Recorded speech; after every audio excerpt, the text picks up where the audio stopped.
জাদুকরি পাখার শেষ উড়ান, সাহস, ত্যাগ আর স্বাধীনতার রূপকথা। Abida Creations, fantasy and fairy series, Shruti. একদা আকাশের ওপারে ছিল আলোকপুর নামের এক রাজ্য।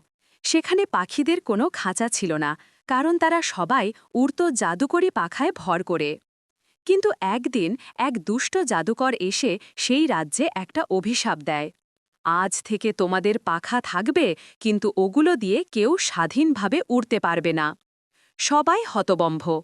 আকাশ নিস্তব্ধ হয়ে গেল। কেবল এক ছোট্ট পাখি, নাম তারা, বিশ্বাস হারাল না।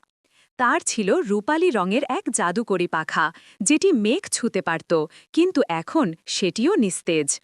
তারা একদিন আকাশের প্রাচীন পাহাড়ে গেল, যেখানে কিংবদন্তি অনুসারে বাতাসের আত্মা ঘুমিয়ে থাকে। বলা হয়, যে কেউ সাহস নিয়ে তার সামনে দাঁড়ায়, সে তার ভাগ্য নিজেই লিখতে পারে। রাত্রে ঝড় উঠল। তারা পৌঁছালো পাহাড়ের চূড়ায়। হঠাৎ বজ্রের আলোয় দেখা গেল এক বিশাল ডানাওয়ালা ছায়া। গর্জে উঠল, কে আমার নিদ্রা ভাঙালে? তারা কাঁপলেও বলল, আমি শুধু চাই আমার রাজ্যের সবাই আবার স্বাধীনভাবে উড়তে পারে। আত্মা বলল, তার জন্য তোমাকে এক ত্যাগ স্বীকার করতে হবে। তোমার নিজের পাখা চিরতরে হারাতে হবে। তারা কিছুক্ষণ চুপ থেকে হাসল। যদি আমার পাখা হারিয়ে অন্যেরা আকাশ পায়, তবুও আমি খুশি।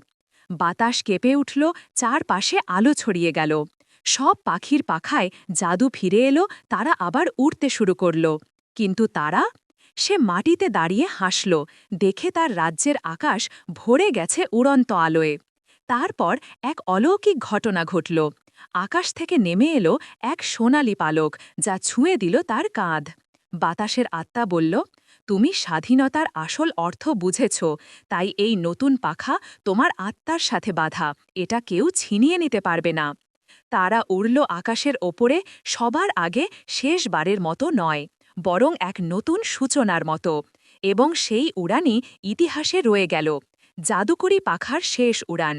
সত্যিকারের স্বাধীনতা আসে যখন আমরা নিজেদের জন্য নয়, অন্যের জন্য সাহস দেখাই।